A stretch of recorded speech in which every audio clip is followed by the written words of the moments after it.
Welcome. നമ്മളിന്ന് discuss ചെയ്യാൻ പോകുന്നത് 2025 മാർച്ച് മാസം 22-ാം തീയതിയിലെ കറണ്ട് അഫയേഴ്സ് ചോദ്യങ്ങളാണ്. ആദ്യത്തെ ചോദ്യം, 2025 ലോക ജലദിനത്തിന്റെ പ്രമേയം എന്താണ്? ഗ്ലേഷ്യർ പ്രിസർവേഷൻ എന്നതാണ് 2025 ലോക ജലദിനത്തിന്റെ പ്രമേയം എന്ന് പറയുന്നത്. അതായത് ഹിമാനികളുടെ സംരക്ഷണം. ലോക ജലദിനം എന്നാണ് മാർച്ച് 22 ലോക ജലദിനം എന്ന് പറയുന്നത്. എന്തുകൊണ്ടായിരിക്കും ഈ ഒരു പ്രമേയം തിരഞ്ഞെടുത്തിട്ടുണ്ടാവുക? ഭൂമിയുടെ ജലചക്രത്തിന്റെ സന്തുലിതാവസ്ഥ പരിപാലിക്കുന്നതിൽ ഹിമാനികൾക്ക് നിർണായകമായ പങ്കുണ്ട്. മനുഷ്യരുൾപ്പെടെയുള്ള ജീവജാലങ്ങൾക്ക് ആവശ്യമായ ശുദ്ധജലത്തിന്റെ ഉറവിടം കൂടിയാണ് ഹിമാനികൾ. അവ അതിൻ്റെ സ്വാഭാവിക അവസ്ഥയിൽ നിലനിന്നെങ്കിൽ മാത്രമേ ഭൂമിയുടെ ആവാസ വ്യവസ്ഥയും സുഗമമാവുകയുള്ളൂ. എന്നാൽ ആഗോളതാപനം, കാലാവസ്ഥാ വ്യതിയാനം മുതലായ പ്രതിഭാസങ്ങൾ മൂലം ഈയിടെയായി ഹിമാനികൾ വളരെ വേഗത്തിൽ ഉരുകുകയും അതിനനുപാതികമായി സമുദ്രജലനിരപ്പ് ഉയരുകയും ചെയ്യുന്നുണ്ട്. ഇത് ശുദ്ധജലത്തിലേക്ക് ഉപ്പുവെള്ളം വ്യാപിക്കാനും ശുദ്ധജല ലഭ്യത കുറയാനും ഇടയാക്കുന്നു. ആഗോളതലത്തിൽ ഉച്ചകോടികളും മറ്റും ഗൗരവമായ ചർച്ചകൾക്ക് വഴിവെക്കുന്ന ഈ പാരിസ്ഥിതിക പ്രശ്നത്തെ മുൻനിർത്തിയാണ് ഹിമാനികളുടെ സംരക്ഷണം എന്ന വിഷയം ജലദിനത്തിനും പ്രമേയമായി സ്വീകരിച്ചിരിക്കുന്നത്.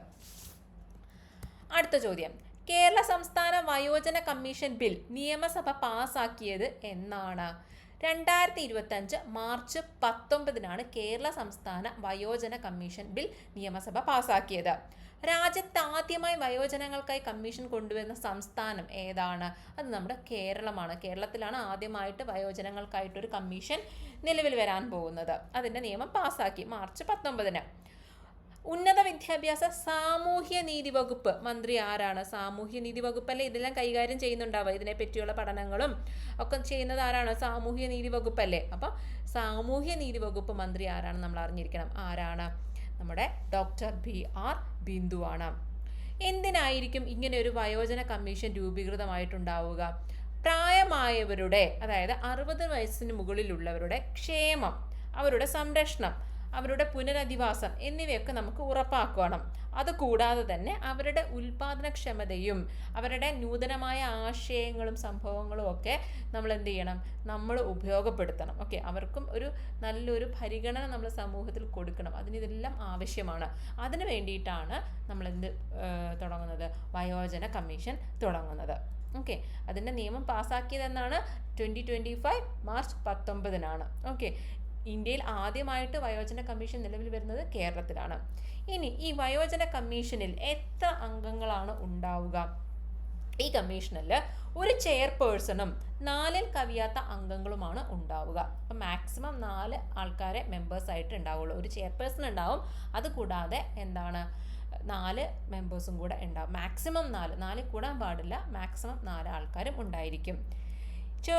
ചെയർപേഴ്സൺ ഉൾപ്പെടുന്ന കമ്മീഷനിൽ നിയമിക്കപ്പെടുന്ന എല്ലാ അംഗങ്ങളും വയോജനങ്ങളായിരിക്കണം. അങ്ങനെ ഒരു സംഭവം കൂടി ഇതിനകത്തുണ്ട്. ഈ കമ്മീഷനിലെ അംഗങ്ങൾ, നമ്മൾ പറഞ്ഞില്ല മാക്സിമം 4 അംഗങ്ങൾ വരെ വരാമെന്ന് പറഞ്ഞില്ലേ, ഈ അംഗങ്ങളൊക്കെ എന്തായിരിക്കണം? വയോജനങ്ങളായിരിക്കണം. അതുകൂടാതെ അംഗങ്ങളിൽ ഒരാൾ പട്ടികജാതികളിലോ പട്ടിക ഗോത്രവർഗങ്ങളിലോ പെട്ടയാളായിരിക്കണം. ഓക്കെ, അതുപോലെ തന്നെ ഈ 4 മാക്സിമം 4 എന്ന് പറഞ്ഞ ഈ അംഗസംഖ്യയിൽ ഒരംഗം എന്തായിരിക്കണം? വനിതയായിരിക്കണം. ഓക്കെ, അപ്പോൾ കാര്യം മനസ്സിലായല്ലോ. ഒരു ചെയർപേഴ്സണും മാക്സിമം 4 അംഗങ്ങളുമാണ് ഇതിനകത്ത് വരിക. ഈ 4 അംഗങ്ങളിൽ ഒരാൾ ആരായിരിക്കണം? SC ST വിഭാഗത്തിൽ പെടുന്ന ഒരാളായിരിക്കണം. പിന്നെ ഒരു വനിതയും ഉണ്ടായിരിക്കണം. ഓക്കെ, ചെയർപേഴ്സണ് ഗവൺമെൻറ് സെക്രട്ടറിയുടെ പദവി ഉണ്ടായിരിക്കും. ഈ കമ്മീഷൻ്റെ ആസ്ഥാനം എവിടെയാണ്? തിരുവനന്തപുരത്തായിരിക്കും ഇതിൻ്റെ ആസ്ഥാനം ഉണ്ടാവുക. ചെയർപേഴ്സൻ്റെയും അംഗങ്ങളുടെയും ഔദ്യോഗിക കാലാവധി എത്രയാണ്? അവർ സ്ഥാനം ഏറ്റെടുത്ത തീയതി മുതൽ 3 വർഷം വരെയായിരിക്കും ഇവരുടെ കാലാവധി എന്ന് പറയുന്നത്. ഓക്കെ, അപ്പം 3 വർഷമാണ് ഇവരുടെ, സിമ്പിളായിട്ട് പറഞ്ഞാൽ ഇവരുടെ കാലാവധി എന്ന് പറയുന്നത്. ആസ്ഥാനം തിരുവനന്തപുരമായിരിക്കും. ഓക്കെ, അടുത്ത ചോദ്യമാണ്, ഇന്റർനാഷണൽ ഒളിമ്പിക് കമ്മിറ്റിയുടെ പുതിയ പ്രസിഡന്റായിട്ട് തിരഞ്ഞെടുക്കപ്പെടുന്നത് ആരാണ്? ക്രിസ്റ്റി കൊവൻട്രിയാണ് കേട്ടോ. ക്രിസ്റ്റി കൊവൻട്രിയാണ് പുതിയതായിട്ട് ഇന്റർനാഷണൽ ഒളിമ്പിക് കമ്മിറ്റിയുടെ പ്രസിഡന്റായിട്ട് നിയമിതയാകുക എന്ന് പറഞ്ഞാൽ സ്ഥാനമേറ്റിട്ടില്ല, തിരഞ്ഞെടുത്തിട്ടേ ഉള്ളൂ, സ്ഥാനമേൽക്കാൻ പോകുന്നതേ ഉള്ളൂ. ക്രിസ്റ്റി കൊവൻട്രി ഇതാണ് ക്രിസ്റ്റി കവൻട്രി എന്ന് പറയുന്നത്, ഒരു വനിതയാണ് അല്ലേ. അപ്പോൾ ഇവർക്ക് കുറച്ച് ഈ ഒരു നിയമനത്തിന് കുറച്ച് പ്രത്യേകതകളുണ്ട്. അതെന്തൊക്കെയാണെന്ന് നമുക്കൊന്ന് നോക്കാം. അന്താരാഷ്ട്ര ഒളിമ്പിക് കമ്മിറ്റിയുടെ തെരഞ്ഞെടുക്കപ്പെട്ട ആദ്യ വനിതാ പ്രസിഡന്റാണ് സിംബാബ്വെ കായിക മന്ത്രി കൂടിയായ ക്രിസ്റ്റി കവൻട്രി എന്ന് പറയുന്നത്. അപ്പം ആദ്യത്തെ തെരഞ്ഞെടുക്കപ്പെട്ട വനിതാ പ്രസിഡന്റാണ് ക്രിസ്റ്റി കവൻട്രി എന്ന് പറയുന്നത്. അതുകൂടാതെ ആഫ്രിക്കയിൽ നിന്നുള്ള ആദ്യത്തെ പ്രസിഡന്റാണ് ഇവർ. 2 തവണ ഒളിമ്പിക്സിൽ നീന്തലിന് സ്വർണ്ണ മെഡൽ കരസ്ഥമാക്കിയിട്ടുള്ള വ്യക്തിയും കൂടിയാണ് ക്രിസ്റ്റി കവൻട്രി എന്ന് പറയുന്നത്. അതുപോലെ തന്നെ ഒളിമ്പിക് കമ്മിറ്റി പ്രസിഡന്റ് പദവിയിലെത്തുന്ന ഏറ്റവും പ്രായം കുറഞ്ഞ വ്യക്തിയും കൂടിയാണ് ക്രിസ്റ്റി കവൻട്രി. 2025 അടുത്ത ചോദ്യം. 2025 ആന്ധ്രാപ്രദേശ് സർക്കാരിന്റെ ഉപദേശകനായി ചുമതലയേറ്റ മുൻ ISRO ചെയർമാൻ ആരാണ്? എസ് സോമനാഥ്. 2025 കേരള ഉപലോകായുക്തമാരായി നിയമിതരായത് ആരൊക്കെയാണ്? വി ഷെർസിയും അശോക് മേനോനുമാണ്. അപ്പം ഞാൻ ചോദിക്കട്ടെ, നമ്മുടെ കേരള ലോകായുക്ത ആരാണ്? ഉപലോകായുക്തയായിട്ട് ഇവരെ തിരഞ്ഞെടുത്തു, വി ഷെർസി, അശോക് മേനോൻ. അപ്പം നമ്മുടെ നിലവിലുള്ള ലോകായുക്ത ആരാണ്? ലോകായുക്ത എന്ന് പറയുന്നത് നമ്മുടെ അനിൽ കുമാറാണ് കേട്ടോ. അനിൽ കുമാറാണ് ലോകായുക്ത. ഉപലോകായുക്തമാരാണ് ഇപ്പോൾ നിയമിതരായ ബാക്കി 2 പേരും. ആരാണ്? ഷിർസിയും അതുപോലെ തന്നെ അശോക് മേനോനും, ഇവർ 2 പേരും. ഓക്കെ, അടുത്ത ചോദ്യം. നിയമസഭയിൽ ആംഗ്യഭാഷ നടപ്പിലാക്കുന്ന ഇന്ത്യയിലെ ആദ്യ സംസ്ഥാനം ഏതാണ്? നമ്മുടെ പഞ്ചാബാണ് കേട്ടോ, പഞ്ചാബ്. അടുത്ത ചോദ്യം. വടക്കേ ഇന്ത്യയിലെ ആദ്യ ന്യൂക്ലിയർ പവർ പ്രോജക്റ്റ് നിലവിൽ വരുന്നത് എവിടെയാണ്? ഹരിയാനയിലാണ് കേട്ടോ. ഹരിയാനയിലാണ് ആദ്യത്തെ ന്യൂക്ലിയർ പവർ പ്രോജക്റ്റ് നിലവിൽ വരുന്നത്, വടക്കേ ഇന്ത്യയിൽ. ഗ്രാമയാത്ര എന്ന പെയിന്റിംഗ് വരച്ചത് ആരാണ്? MF ഹുസൈൻ ആണ്. അപ്പോൾ ഇതൊരു ചോദ്യമായി വന്നതുകൊണ്ട് ഇതിനെന്തോ ഒരു പ്രത്യേകതയുണ്ട്. ഈ ഒരു ഡ്രോയിങ്ങിന് ഒരു പ്രത്യേകതയുണ്ട്. ഗ്രാമയാത്ര എന്ന് പറയുന്ന ഈ ഒരു ഡ്രോയിങ്ങിന് ഒരു പ്രത്യേകതയുണ്ട്. MF ഹുസൈൻ വരച്ച ഗ്രാമയാത്രയ്ക്ക് ഒരു പ്രത്യേകതയുണ്ട്. എന്താണ് ആ പ്രത്യേകത എന്ന് പറയുന്നത്?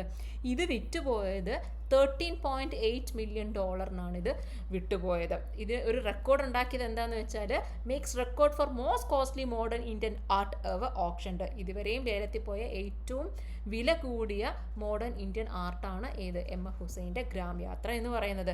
നമുക്ക് ഇത്രയും കോടി രൂപയ്ക്ക് വിറ്റുപോയ ആ പടം ഒന്ന് കാണാം. ഇതാണ് ആ പടം വരുന്നത്. ഓക്കെ, അടുത്ത ചോദ്യം. 2025 ഖേലോ ഇന്ത്യ പാരാ ഗെയിംസിൻ്റെ ഭാഗ്യചിഹ്നം എന്താണ്? ഉജ്ജ്വലയാണ് കേട്ടോ, ഉജ്ജ്വലയാണ്. എവിടെയാണ് വെന്യൂ? എവിടെയാണ് ഖേലോ ഇന്ത്യ പാരാ ഗെയിംസിൻ്റെ? ന്യൂഡൽഹിയാണ് ഖേലോ ഇന്ത്യ പാരാ ഗെയിംസിൻ്റെ വെന്യൂ എന്ന് പറയുന്നത്. ഇതാണ് ഉജ്ജ്വല. ഓക്കെ, 2026 ഫിഫ ലോകകപ്പിന് യോഗ്യത നേടിയ ആദ്യ ടീം ഏതാണ്? ഒരു കണ്ടീഷനുണ്ട്. ആതിഥേയർക്ക് ശേഷം, അതായത് ആതിഥേയ രാജ്യങ്ങൾ ഓൾറെഡി സെലക്റ്റഡ് ആണ്, അതിനുശേഷം ആദ്യമായിട്ട് യോഗ്യത നേടിയ, ലോകകപ്പിന് യോഗ്യത നേടിയ ടീം ഏതാണെന്നാണ് നമ്മളോട് ചോദിച്ചിരിക്കുന്നത്. ഏതാണ്? ജപ്പാനാണ് കേട്ടോ, ജപ്പാൻ. അപ്പോൾ ആതിഥേയ രാജ്യങ്ങൾ ഏതൊക്കെയാണ്? ആതിഥേയർ എന്ന് പറയുന്നത് USA, കാനഡ, മെക്സിക്കോ ആണ്. ഓക്കെ, അതുകൊണ്ട് ഇവർക്ക് ഓൾറെഡി ഇവർ സെലക്റ്റഡ് ആണ്. അതിനുശേഷം ആദ്യമായിട്ട് ലോകകപ്പിന് യോഗ്യത നേടിയ ടീം ഏതാണെന്ന് ചോദിച്ചാൽ ഏതാണ്? ജപ്പാനാണ്. ഓക്കെ, അടുത്ത ചോദ്യം. 2025 പുറത്തുവിട്ട വേൾഡ് ഹാപ്പിനെസ് റിപ്പോർട്ട് പ്രകാരം ഏറ്റവും സന്തുഷ്ടമായ രാജ്യം ഏതാണ്? ഫിൻലാൻഡാണ്. അവരുടെ സ്ഥാനം ഒന്നും കൂടെ നിലനിർത്തി. ഇന്ത്യയുടെ സ്ഥാനം എന്ന് പറയുന്നത് 118 ആണ്. പട്ടികയിൽ അവസാനം എത്തിയ രാജ്യം ചോദിച്ചാൽ ഏതാണ്? അത് അഫ്ഗാനിസ്ഥാനാണ് കേട്ടോ. അവസാനം എത്തിയത് അഫ്ഗാനിസ്ഥാനാണ്. 118 ഇന്ത്യയുടെ സ്ഥാനം. അതും പ്രധാനപ്പെട്ടതാണ്. ചിലപ്പം ഇതായിരിക്കും ചോദ്യം. കാരണം ഫിൻലാൻഡ് എപ്പോഴും ഹാപ്പിനെസ് ഇൻഡെക്സിൽ ഫസ്റ്റ് എത്തുന്നത് ഫിൻലാൻഡാണ്. അതുകൊണ്ട് നമുക്കത് അറിയാം. അപ്പം 118 എന്ന് പറയുന്ന ഇന്ത്യയുടെ സ്ഥാനമായിരിക്കും അടുത്ത ക്വസ്റ്റ്യൻ.